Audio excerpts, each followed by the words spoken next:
विदधाति पूर्वं यो वै वेदांस प्रहिणोति तस्मै तं हदेवम् आत्मबुद्धि प्रकाशं मुमुक्षुर् वै शरणमहं प्रपद्ये। वैदिक दिव्य ज्ञान प्रतिष्ठानमा सबैजनालाई हार्दिक स्वागत तथा अभिनन्दन गर्दै अब यो श्रीमद् भगवत गीता अन्तर्गत 5औं अध्यायको आजको विषयलाई प्रस्तुत गरिन्छ। अब यहाँनिर भगवानले बताउनु भयो, जसले ब्रह्मनिष्ठ भएर आत्मतत्त्वलाई यथार्थ रूपले अनुभव गरिसकेपछि सम्पूर्ण प्रकारका अज्ञान र तज्जनित कल्मषहरू, दोषहरू, पापहरू सबै समाप्त हुन्छन् र द्विविधा भनेको सबै प्रकारका सन्देह शङ्काहरू पनि सम्पूर्ण रूपले निर्मूल हुन्छन्। सबै प्रकारका शङ्काहरू, वास्तवमा अनेक प्रकारका शङ्काहरू उत्पन्न हुँदछन् अध्यात्मका सम्बन्धमा, धर्मका सम्बन्धमा। त्यस कारणले गर्दाखेरि जब मनुष्यले आत्मतत्त्वको अनुसन्धान गरेर आत्मतत्त्वको यथार्थ बोध भएपछि ती सबै प्रकारका शङ्काहरू निर्मूल हुन्छन्, सबै प्रकारका सन्देहहरू, संशयहरू नष्ट हुँदछन्। चेतन अचेतन सम्बन्धित शङ्का, आत्मचेतन हो कि अचेतन होस् भन्ने खालको शङ्का, द्वैत हो कि अद्वैत हो भन्ने शङ्का, त्यसै प्रकारले अनित्य हो कि नित्य हो भन्ने सन्देह, आत्मा इन्द्रिय मन बुद्धि प्राणदेखि भिन्न हो कि अलगै छ कि छैन भन्ने यस्ता प्रकारका अज्ञानमूलक सबै प्रकारका शङ्काहरू नष्ट हुँदछन्, सन्देहहरू नष्ट हुँदछन्। आत्मा असँग हो कि होइन भन्ने खालको सन्देह, त्यसै प्रकारले आत्मासँग कर्मको सम्बन्ध हुन्छ कि हुँदैन भन्ने खालको सम्बन्ध, आत्माको जन्म मृत्यु आदि विकार हुन्छ कि हुँदैन इत्यादि प्रकारका सबै प्रकारका शङ्काहरू निर्मूल हुन्छन् विद्याद्वारा। जति बेला विद्याद्वारा अविद्याको नाश हुन्छ, अविद्या विनाश हुन्छ, त्यति बेला यी पूर्वोक्त प्रकारका सबै प्रकारका संशयहरू नष्ट हुँदछन्। संशय नष्ट भइसकेपछि तद्जनित दोषहरू पनि समाप्त हुन्छन् र ब्रह्म निर्माण भने विदेह कैवल्यलाई प्राप्त गर्दछन्।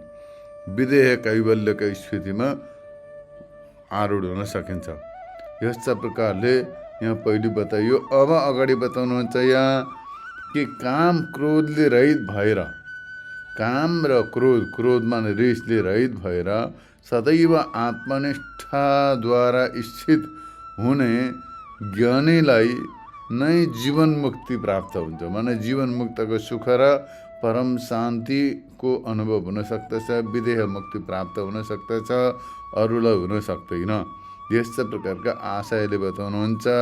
काम क्रोध वियुक्तानां यतीनां यतचेतसां अभितो ब्रह्म निर्वाणं वर्तते विदितात्मनां।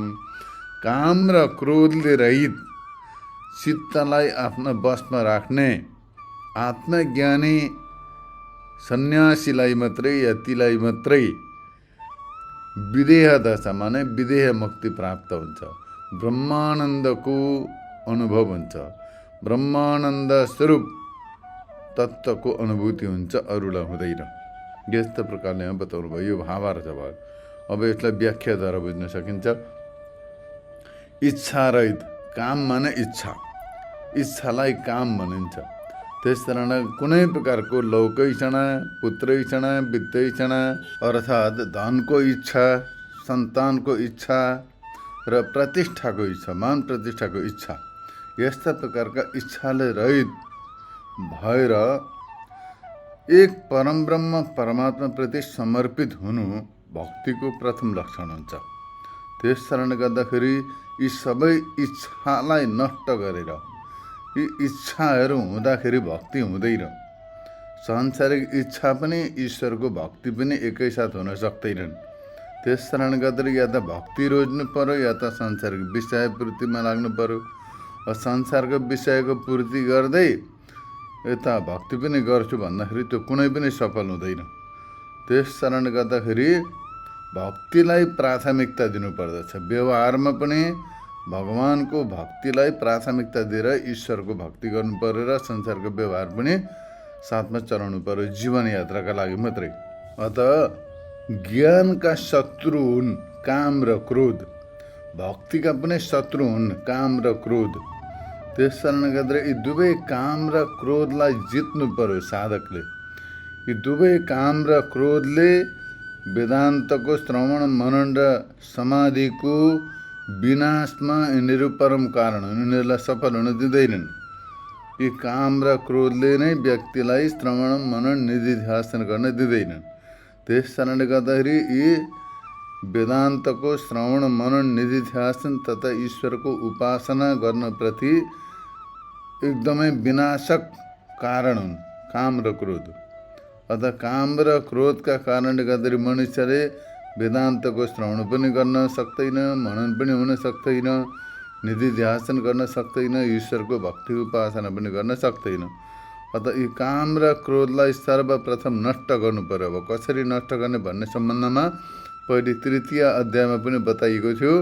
इन्द्रियाणि मनोबुद्धि, यी काम र क्रोध इन्द्रिय मन र बुद्धिमा बसेका हुन्छन्। त्यस कारणले गर्दा पहिला इन्द्रियलाई भस्म गर्नु पर्यो, त्यहाँदेखि मनलाई एकाग्र गर्नु पर्यो र बुद्धिलाई पनि एकदमै निरन्तर परमार्थ चिन्तनमा लगाइरह्यो भनेदेखि यी काम र क्रोध सबै नष्ट हुँदछन्, यिनीहरूले अवसर पाउँदैनन्। यस प्रकार पहिले बताइएको थियो। किनभने अब यहाँ स्पष्ट गर्दै भन्नुहुन्छ कि यी काम र क्रोधबाट मुक्त नभइकन व्यक्तिले अध्यात्म मार्गमा अग्रसर हुन सक्दैन। अतः ती दुवैबाट युक्त पुरुषलाई ज्ञान हुन सक्दैन। माने जो कामुक व्यक्ति छ र जो क्रोधी व्यक्ति छ, यी दुवै व्यक्तिलाई ज्ञान हुन सक्दैन। जो कामुक छ त्यसलाई पनि ज्ञान हुन सक्दैन र जो क्रोधी व्यक्ति छ उसलाई पनि ज्ञान हुन सक्दैन। अतः त्यसको समाधि पनि सिद्ध हुन सक्दैन। काम र क्रोध युक्त व्यक्तिलाई समाधि सिद्ध हुन सक्दैन। तिनीहरूबाट समाधिको विच्छिन्न हुँदा सैकडौँ पल्ट श्रवण गरे तापनि सम्यक ज्ञान हुन सक्दैन। जो कामुक व्यक्ति छ, जो क्रोधी व्यक्ति छ, उसले सैकडौँ पल्ट वेदान्तको श्रवण गर्यो भने पनि उसलाई ज्ञान हुन सक्दैन। अब यो कुरो व्यवहारमा रहेर सम्भव पनि नहोला सायद, किनभने व्यवहारमा त अब क्रोध पनि गर्नु पर्यो, कामना पनि हुन्छ। त्यस कारणले गर्दाखेरि सन्यास आश्रमको विधान गरेको। सन्यास आश्रममा प्रवेश गरेपछि व्यवहारबाट मुक्त हुन्छ, घरेलु जिम्मेदारी हुँदैनन्। अतः एकान्तमा रहेर त्यसैको विषयमा चिन्तन, त्यसैको मनन, त्यसैको श्रवण, त्यसैको विचार परिशीलन गर्न सकिन्छ। तसर्थ एकान्तमा रहनु, परित्याग गरेर विषयहरूलाई अलग्गै हटाएर सबैको त्याग गरेर काम र क्रोधलाई पनि जित्नका लागि निरन्तर सतर्क रहनु साधकको परम कर्तव्य हो। नत्र भने समाधि सिद्धि हुँदैन, समाधि नभइकन मोक्ष पनि हुँदैन, ज्ञान पनि हुँदैन। अतः ज्ञान नभइकन मुक्ति पनि हुँदैन। त्यस कारणले गर्दाखेरि समाधिको इच्छा भएका व्यक्तिले, ध्यानको इच्छा भएका व्यक्तिले, मुमुक्षु व्यक्तिले अवश्य नै काम र क्रोधलाई परित्याग गर्नुपर्दछ, काम र क्रोध रहित हुनुपर्दछ। काम र क्रोध रहित नभइकन ज्ञान पनि हुँदैन, भक्ति पनि हुँदैन, वैराग्य हुँदैन, समाधि पनि हुँदैन, मुक्ति पनि हुँदैन। त्यस कारणले गर्दाखेरि यहाँ बताउनुहुन्छ, बार बार बताइएको पनि काम र क्रोधको परित्यागको विस्मरण नहोस्, यस कारणले गर्दाखेरि बताइएको।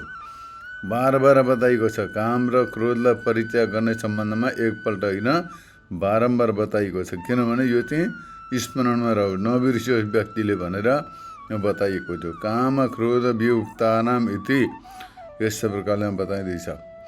त्यो उक्त लक्षणले सम्पन्न भएका काम क्रोध रहित शान्त यतचित्त सबैको आत्मभूत प्रत्यक्षदेखि अभिन्न ब्रह्ममा, यत भनेको नियमले स्थापित छ चित्त जसको, माने जसले आफ्ना चित्तलाई परमब्रह्म परमात्माको चिन्तनमा स्थापित गरेको छ, उसलाई यतचित्त भनिन्छ।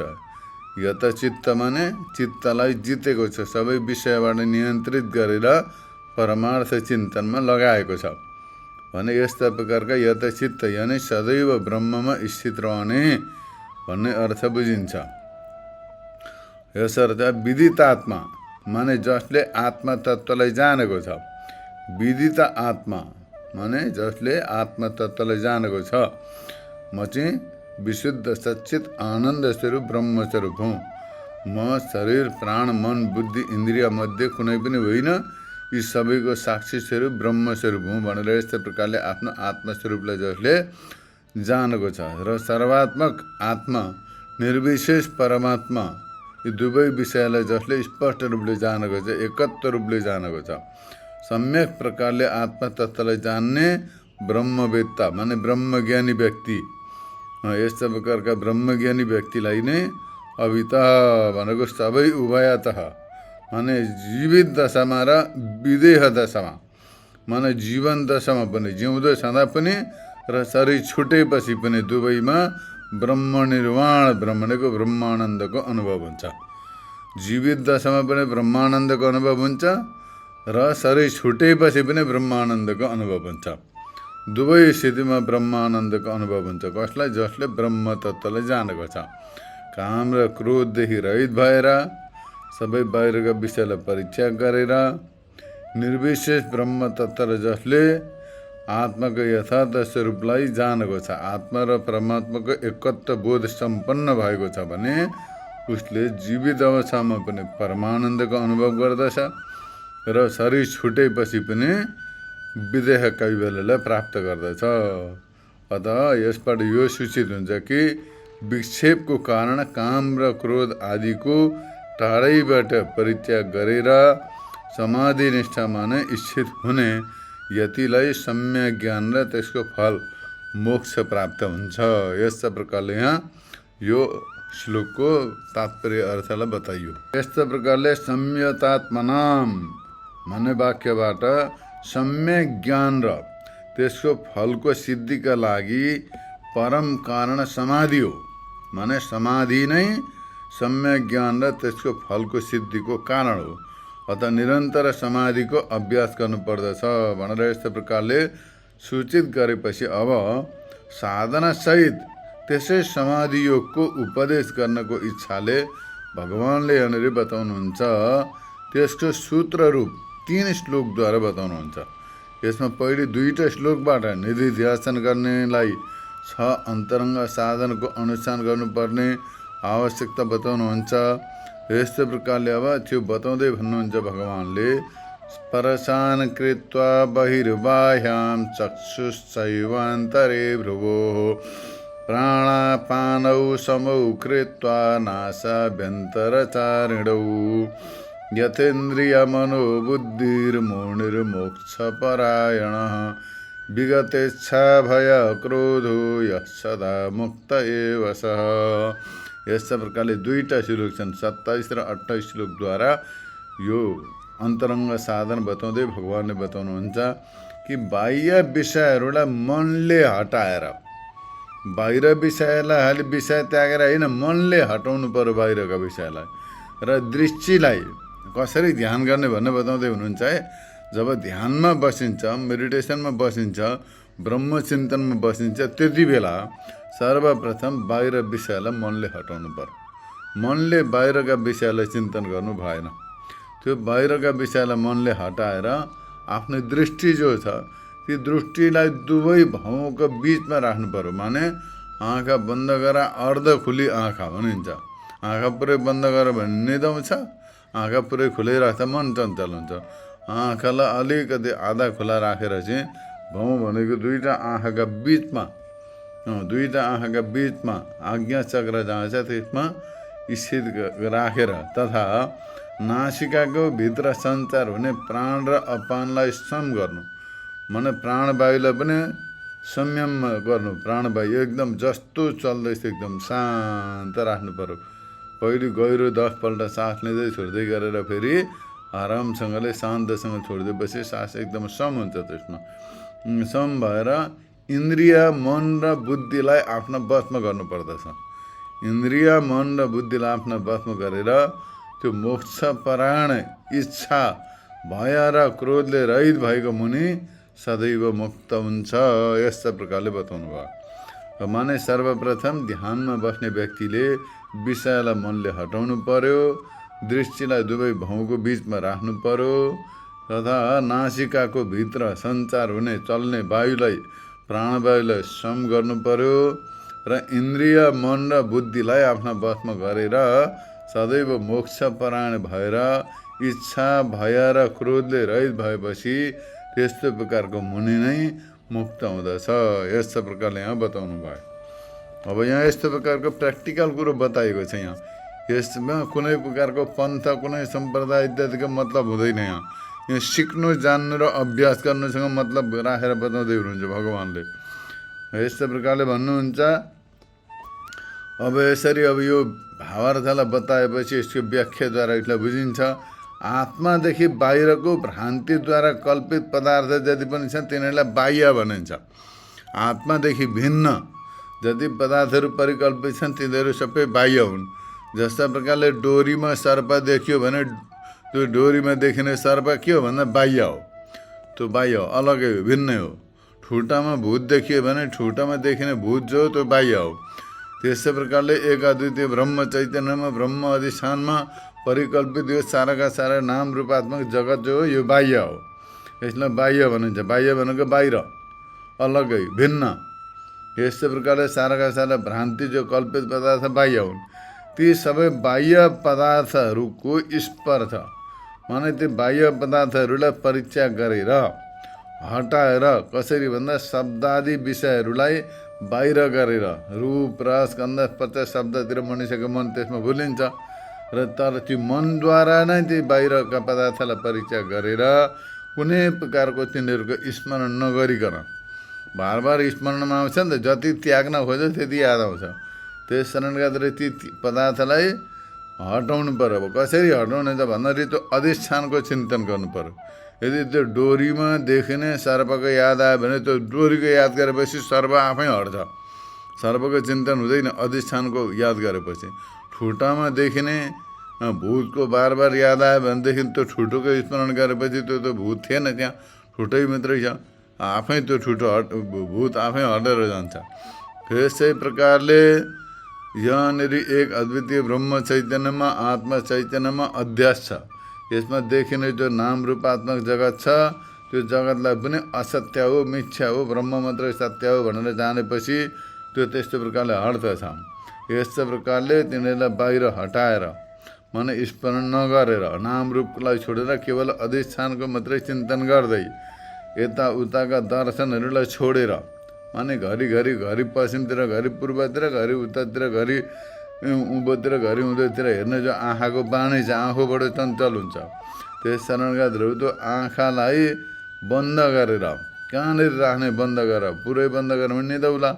त्यस कारणले गर्दा भौमहरूको बिचमा माने दुईटा आँखाका बिचमा त्यसमा राखेर चक्षु दृष्टि त्यहाँनिर राखेर तथा नासिकाको भित्र चल्नेवाला जो प्राण छ प्राण चलिरहेको छ प्राण र मनको घनिष्ठ सम्बन्ध छ। त्यस कारणले गर्दा प्राण सम हुनु बहुत जरुरी छ। अतः प्राण र अपान दुवैलाई दृश्यमा सम गरेर माने सम्यक अवस्थापन्न गरेर केवल कुम्भक गर्दै कुम्भक प्राणायाम गर्दै सास लियो भित्रै रोकेर त्यसै कुम्भक प्राणायाम गर्दै गरेर त्यसैमा स्थित रहेर एकदम शान्त चित्त भएर पापहरूको क्षय र मनको निश्चलताका लागि मुमुक्षुले केवल कुम्भक गर्नुपर्दछ। यहाँनिर बताएको छ, शास्त्रमा पनि बताएको छ। पापहरूको पापक क्षयार्थ मनोश्चैवल्यार्थम केवल कुम्भकं मुमुक्षु कर्तव्यम भनेर बताएको छ। पापहरूको क्षय गर्न पापलाई नष्ट गर्न र मनको निश्चलताका लागि मनलाई एकाग्र गर्नका लागि मुमुक्षु व्यक्तिले केवल कुम्भक प्राणायाम गर्नुपर्दछ। जब सास चल्दछ सास चलेपछि मन पनि चञ्चल हुन्छ। सास ठ्याक्क रोकिदियो भने मन पनि रोकिन्छ, चञ्चल हुँदैन, शान्त हुन्छ। त्यस कारणले गर्दा पाप पनि नष्ट हुँदछन्, चञ्चलता पनि नष्ट हुँदछ। अतः कुम्भक प्राणायाम साधकका लागि सर्वोपयोगी प्राणायाम हो, सबभन्दा उत्तम प्राणायाम हो।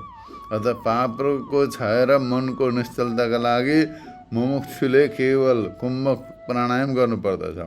यसै गरी यतेन्द्रिय मनोबुद्धि भनेको अब इन्द्रिय मन र बुद्धि यी तीन यता सम्यक भएका छन् जसका भने इन्द्रिय पनि जितेको हुनु पर्यो, मनलाई पनि शान्त गर्नु पर्यो, बुद्धिलाई पनि जितेको हुनु पर्यो। बुद्धिले पनि के तर्क खुतर्क डाउट गर्न थालिहाल्छ नाना प्रकारका। मुसो जस्तो छ बुद्धि भनेको चाहिँ।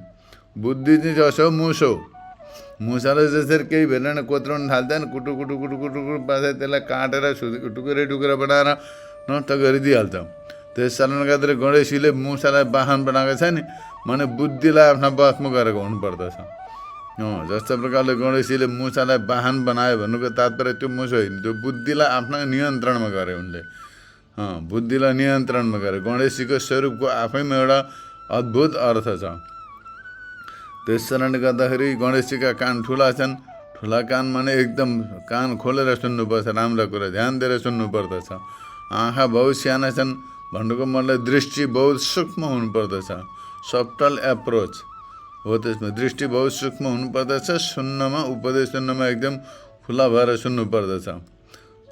त्यसै प्रकारले यहाँनिर गणेशजीको पेट ठुलो छ, त्यसको मतलब हर कुरो भित्र डाइजेस्ट गर्नुपर्दछ, भित्र धारण गर्नुपर्दछ, धैर्य धारण गर्नुपर्दछ। यस्ता प्रकारले यी अर्थहरू बुझिन्छन्। अत यहाँनिर बताइन्छ कि मन, बुद्धि र इन्द्रिय यी तिनटैलाई बसमा गरेर आफ्ना आफ्ना विषयदेखि विमुख गरेर, जसको ती यतेन्द्रिय मनोबुद्धि भने मन र बुद्धि र इन्द्रिय जितेका छन्, जसले यस्ता प्रकारले इन्द्रियहरूबाट विषयको ग्रहण नगरेर, मनबाट विषयको चिन्तन नगरेर, बुद्धिले आवेशद्वारा कुनै विषयको निर्णय नगरेर, सबैलाई परीक्षा गरेर, सबैलाई इच्छारहित भएर क्रोध, सबैलाई जितेर, इच्छा भएर क्रोध, इच्छालाई पनि जित्नु पर्यो, भय भनेको डरलाई पनि जित्नु पर्यो, र क्रोध भनेको रिसलाई पनि नियन्त्रण गर्नु पर्यो। यस्तो प्रकारले यतेन्द्रिय मनोबुद्धि विगत इच्छा भय क्रोध यी सबै छन्। इच्छा भएर क्रोधलाई पनि जित्नु पर्यो, इन्द्रिय मन र बुद्धिलाई पनि वासमा गर्नु पर्यो। यस्तो प्रकारले विगत इच्छा भय क्रोध हुन्छ भनेको इच्छा भएर क्रोध सबै पनि नष्ट भए, इन्द्रिय मन र बुद्धि पनि वासमा छन् भने यस्तो प्रकारको सबै विषयमाथि विजय प्राप्त गरेर एकान्तमा रहेर समाधिको अभ्यास गरेपछि मात्रै समाधि सिद्ध हुन्छ, नत्र भने हुँदैन। यी इच्छा भएर क्रोध छ अथवा इन्द्रिय मन र बुद्धिमध्ये कुनै चञ्चल छ भने समाधि सिद्ध हुँदैन। यदि दिन एवं रातमा वन र गुफा आदिमा प्राणीहरूबाट भय रहन्छ भने त समाधि सिद्ध हुँदैन।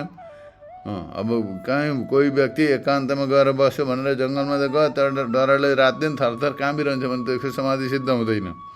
त्यस्तै प्रकारले अब राति पनि कहीँ साधना गर्न सक्दैन, गुफामा नै बस्न सक्दैन भने त्यहाँ पनि भय रहिरहन्छ, डरै रहिरहन्छ भने हुँदैन। त्यस कारणले गर्दाखेरि अब अर्को छ मच्छर भयो, कमिला भयो, कुनै किरा फटेङ्ग्रा इत्यादिबाट पनि टोक्ने डर हुन्छ मनमा, तर डरले सताइरहन्छ भनेदेखि उसको समाधि सिद्ध हुँदैन।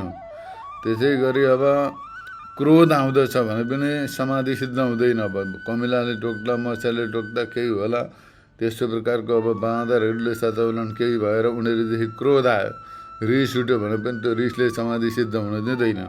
यस कारण गर्दाखेरि निधि ध्यान गर्ने व्यक्तिले तिनटैलाई परीक्षा गर्नुपर्दछ।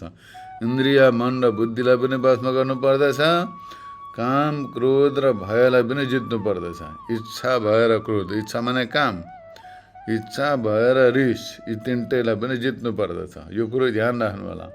यस्ता प्रकारले निरन्तर मोक्ष परायण हुनु पर्यो। अब यी तिनवटा छवटा कुरा, यी गुणहरू बताइयो। इच्छा भएर क्रोध रहित हुनु पर्यो, कामनालाई त्याग्नु पर्यो, रिसलाई छोडिदिनु पर्यो, र डरलाई पनि जित्नु पर्यो, इन्द्रियलाई पनि जित्नु पर्यो, मन र बुद्धिलाई पनि एकाग्र गर्नु पर्यो। यस्तै प्रकारले भइसकेपछि मोक्ष परायण, निरन्तर मुक्तिको अभ्यास गर्नका लागि प्रयत्नशील हुनु पर्यो र सदैव त्यो कर्तव्य कर्मको गरेर तीव्र मोक्षको इच्छाद्वारा मोक्षको साधनमा नै निष्ठा राख्नु पर्यो। मोक्षको साधन ज्ञान हो, ज्ञानको साधन श्रवण मनन निधि ध्यान हो, र निरन्तर वेदान्तको श्रवण मनन निधि ध्यान गरिरहनु पर्यो। र मुमुक्षुले सबैको सन्यास गरेर, त्यति मात्रै होइन, सबैलाई सन्यास गर्नु पर्यो, परीक्षा गर्नु पर्यो। यस्तो प्रकारको सन्यास गर्ने व्यक्तिलाई मुनि भनिन्छ। मुनि, ऋषि मुनि भनिन्छ नि। मुनि माने मननशील अथवा मौनी, उसलाई मुनि भनिन्छ। मुनि यानि मननशील, मननशील अर्थ गरेको छ यहाँ। यस्तै प्रकारले मननलाई नै, वस्तुको ध्यानलाई नै नियमद्वारा जसले गर्दछ, नियमपूर्वक निरन्तर मनन गर्दछ, ध्यान गर्दछ, अनि यस्तो प्रकारको व्यक्तिलाई मुनि भनिन्छ। त्यो मुनि हो। जो सदैव मुनि हुन्छ त्यही मुक्त हुँदछ। माने जसले सदैव मुनि भइरहन्छ उही मुक्त हुँदछ। अमुनि व्यक्ति मुक्ति हुँदैन। जो निरन्तर मुनि छ भने, निरन्तर संयमपूर्वक वेदान्तको श्रवण मनन निध्यासन गरिरहन्छ, साधना गरिरहन्छ भने उसैलाई ज्ञान हुन्छ र उही मुक्त हुँदछ, अरू हुँदैन।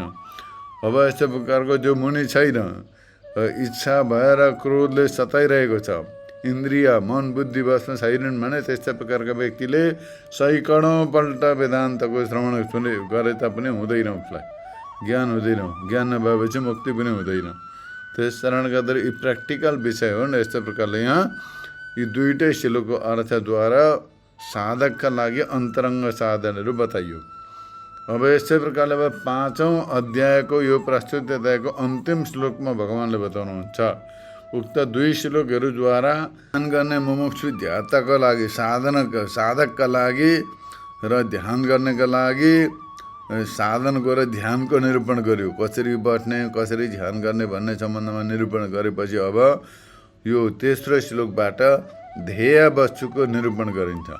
कसको ध्यान गर्ने, कस्ता स्वरूपको ध्यान गर्ने भन्ने सम्बन्धमा बताउँदै भगवान भन्नुहुन्छ, भोक्तारं यज्ञ तपसां सर्वलोक महेश्वरं सुहृदं सर्वभूतानां ज्ञात्वा मां शान्तिमृच्छति।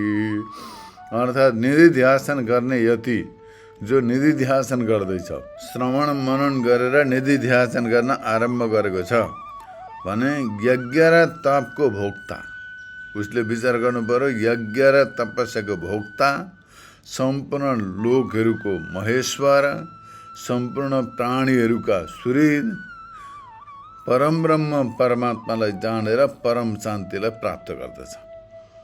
भगवानले बताउनुहुन्छ, जसले निधिध्यासन गर्न आरम्भ गरेको छ उसले के धारणा गर्नु पर्यो, उसको धारणा कस्तो हुनु पर्यो भन्दा यज्ञ र तपको भोक्ता, सम्पूर्ण लोकहरूको महेश्वर, सम्पूर्ण प्राणीहरूको सुहृद भनेको मित्र, म परमात्मालाई जानेर उसले परम शान्तिलाई प्राप्त गर्दछ।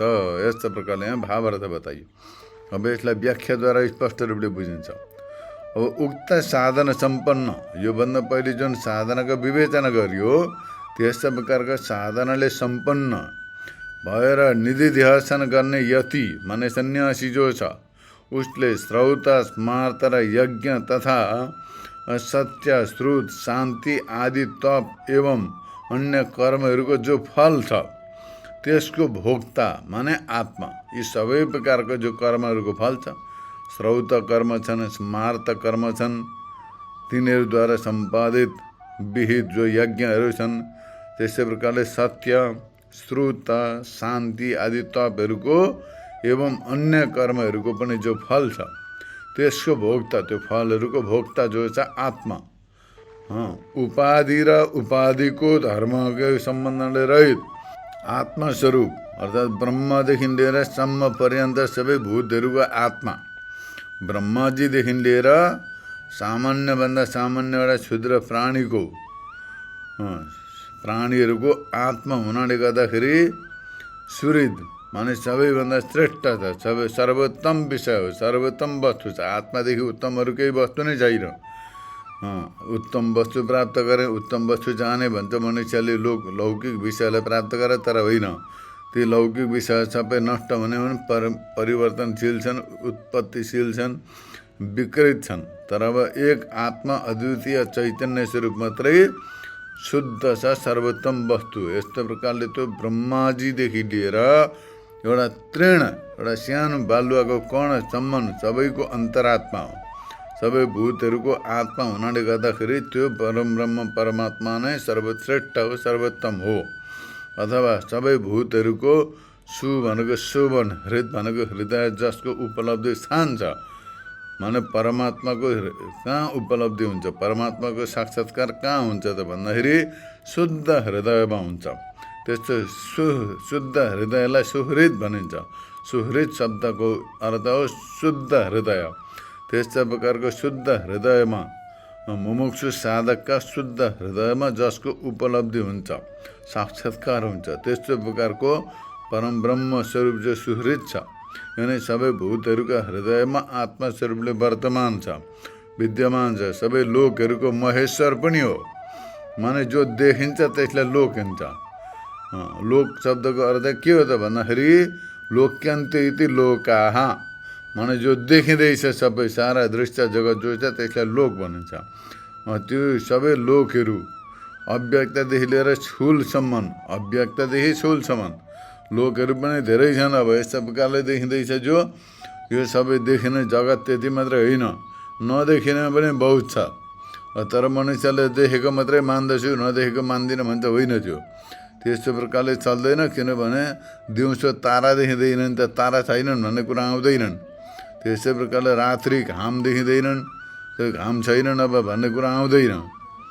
जुन देखिँदैन त्यो कुरो हुँदैन भन्ने कुरो छैन। आफ्ना आफ्ना स्थानमा सबै विषयहरू रहेका हुन्छन्।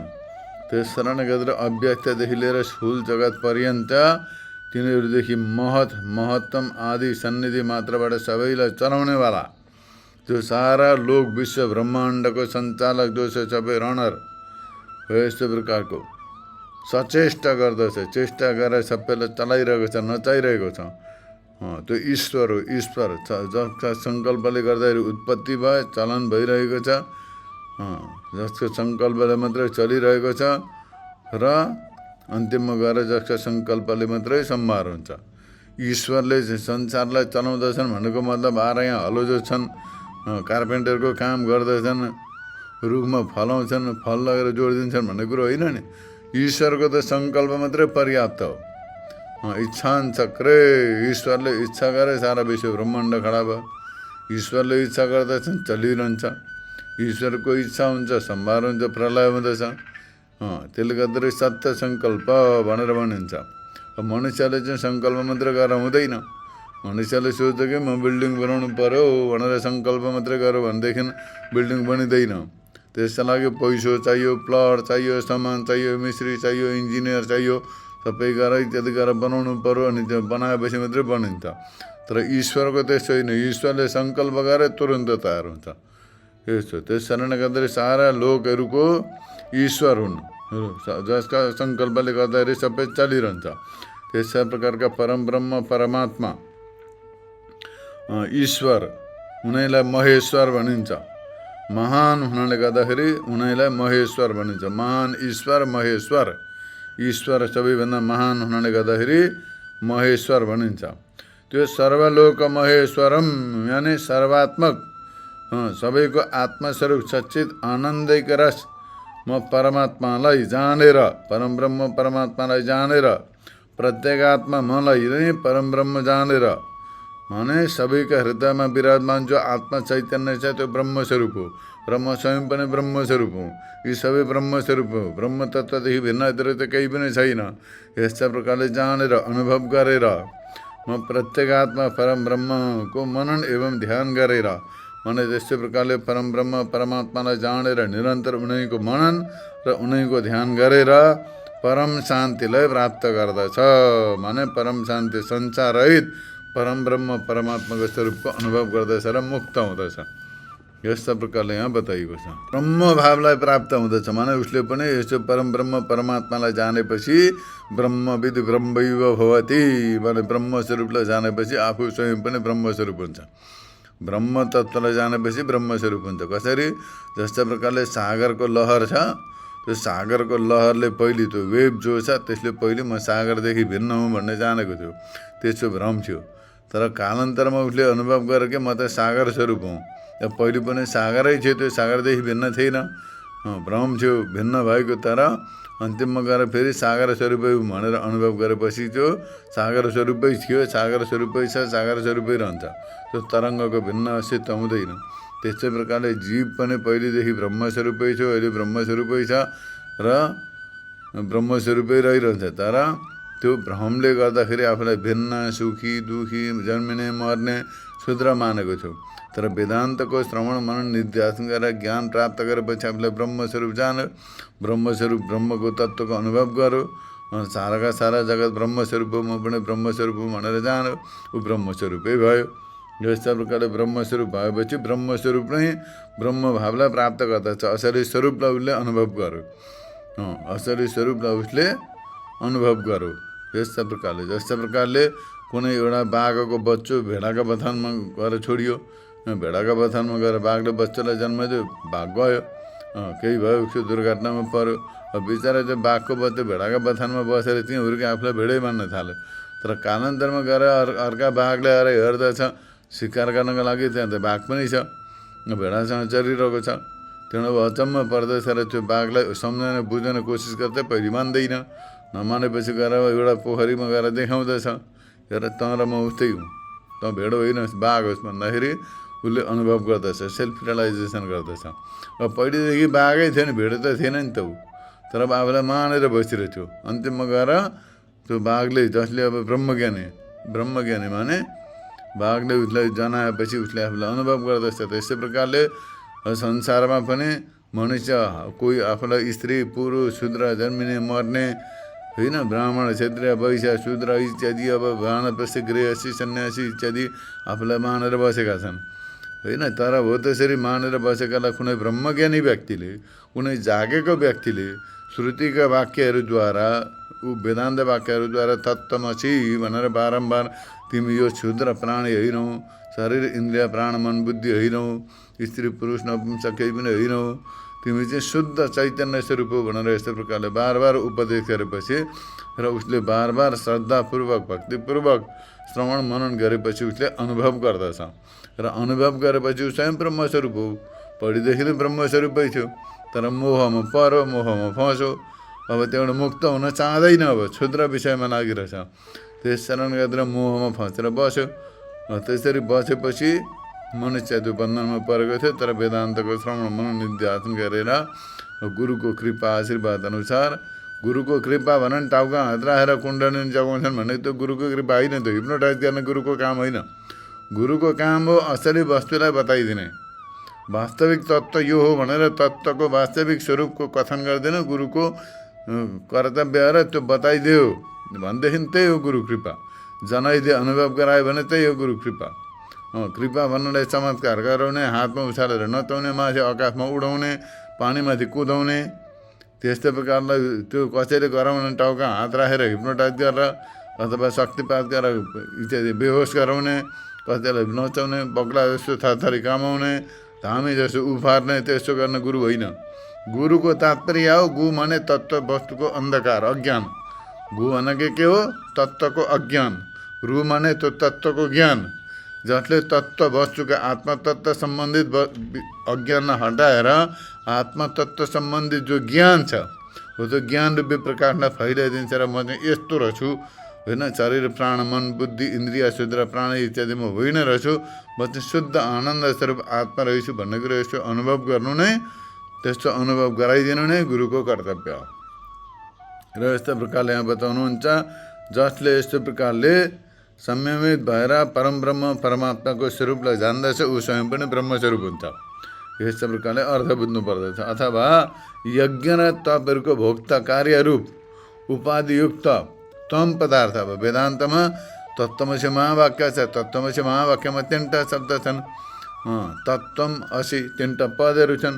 त्यो पदार्थको विवेकद्वारा तत्पदार्थको वाच्यार्थ लक्ष्यार्थ, तम पदार्थको वाच्यार्थ र लक्ष्यार्थ दुवैको विवेचना गर्दै भोक्ता भनेको तत्पदार्थ जो साराका सारा संसारको भोक्ता, सबै विषयको भोक्ता, उपाधियुक्त तम पदार्थ आत्मालाई र सबै भूतहरूको सुहृद सर्वलोक महेश्वर कारण स्वरूप उपाधियुक्त तत्पदार्थलाई पनि यस्तो प्रकारले 2टा छन्। तत् र तम पदार्थ होइन, 2टा छन्, जसमा चाहिँ तपहरूको भोक्ता कार्यरूप उपाधियुक्त तम पदार्थ माने जीव, त्यस्तै प्रकारले सबै भूतहरूको सुहृद सर्वलोक महेश्वर कारण स्वरूप उपाधियुक्त तत्पदार्थ। एउटा हुन्छ कार्य उपाधि, अर्को हुन्छ कारण उपाधि। कार्य उपाधि युक्त चैतन्य जीव हो, कारण उपाधि युक्त चैतन्य ईश्वर हो, परम ब्रह्म हो। यस्तै प्रकारले कार्य उपाधि युक्त जीव र त्वम पदार्थ, त्यसैलाई त्वम पदार्थ भनिन्छ। कार्य उपाधि युक्त जीव जो छ चैतन्य छ हो, त्यसलाई त्वम पदार्थको वाच्यार्थ। कारण उपाधियुक्त जो जीव परम ब्रह्म परमात्मा छ त्यो तत्पदार्थको वाच्यार्थ। त्यसमा सबै उपाधिलाई हटाएर निरुपाधिक बनाएपछि केवल चैतन्य शेष रहन्छ। त्यो चैतन्य मात्रै त्वम पदार्थको लक्ष्यार्थ, तत्पदार्थको पनि लक्ष्यार्थ हो। उपाधिरहित, कार्य उपाधिरहित जो शुद्ध चैतन्य छ त्यो त्वम पदार्थको लक्ष्यार्थ हो। त्यस्तै प्रकारले कारण उपाधि रहित जो निरुपाधिक परम चैतन्य छ त्यो तत्पदार्थको लक्ष्यार्थ हो। यस्तै प्रकारले चैतन्यमा त कुनै भेद छैन, र केवल चैतन्यलाई लिएर अरू सबै उपाधिलाई नेति नेति यो होइन यो होइन यस्तो प्रकारले सबैलाई निषेध गरेर, प्रतिषेध गरेर, सबैलाई रिजेक्ट गरेर, सबैलाई हटाएर केवल चैतन्य मात्रको अनुभव गर्ने, तत्र त्वम पदार्थ जो छन् उनीहरूको केवल चैतन्य मात्र हुन्। त्यो चैतन्य मात्रको अनुभव गराएर दुईटैको अधिष्ठान बोध सत्य ज्ञान अनन्त चित आनन्दैका रस निर्विशेष परम ब्रह्म परमात्मालाई जानेर र म यही हुँ, म स्वयं पनि यही ब्रह्मस्वरूप हुँ, यस्तो प्रकारले अनुभव गरेर परम ब्रह्म परमात्मालाई आत्मा स्वरूपले जानेर, फाल्टु जानेर होइन, परोक्ष रूपले कहाँ वैकुण्ठमा चियार ल्याएर गद्दी लाएर बसिरहेछ परमात्मा भन्ने रूपले होइन, आत्मस्वरूपले स्वयं स्वयं म स्वयं पनि ब्रह्मस्वरूप हुँ यस्तो प्रकारले जानेर, यस्तै प्रकारले सदैव मनन गरेर, आत्मस्वरूपले नै मनन गरेर र सदैव आत्मस्वरूपले ध्यान गरेर परम शान्तिलाई प्राप्त गर्न सक्दछ, यानि विदेह मुक्तिलाई प्राप्त हुन्छ। यस्तै प्रकारले निरन्तर यसो परम ब्रह्म परमात्माको स्वरूपको अनुसन्धान गरेर आत्मस्वरूपले परम ब्रह्म परमात्मालाई जानेर मनन गरेर ध्यान गरेर परम शान्तिलाई प्राप्त गर्न सकिन्छ, विदेह मुक्तिलाई प्राप्त गर्न सकिन्छ। यस्तो प्रकारले यहाँ 5औं अध्यायको आज सम्पन्न गरियो। 5औं अध्यायलाई यहाँनिर पूर्ण रूपले प्रतिपादन गरियो। यस्तो प्रकारले भगवत गीताको 5औं अध्यायको यो एकदम जटिल भगवान भाष्यकारको भाष्यको आधारित, भाष्यका आधारमा उल्लेखित व्याख्या गरेको जो शङ्करानन्दी टीका छ, शङ्करानन्दी टीका उहाँले अनुभव गरेर जो संक्षिप्तमा टीका प्रतिपादन गर्नुभएको छ भगवत गीतामाथि हो, त्यसको 5औं अध्यायलाई यहाँनिर पूर्ण गरियो। आजलाई यति नै। हरि ओम तत्सत्।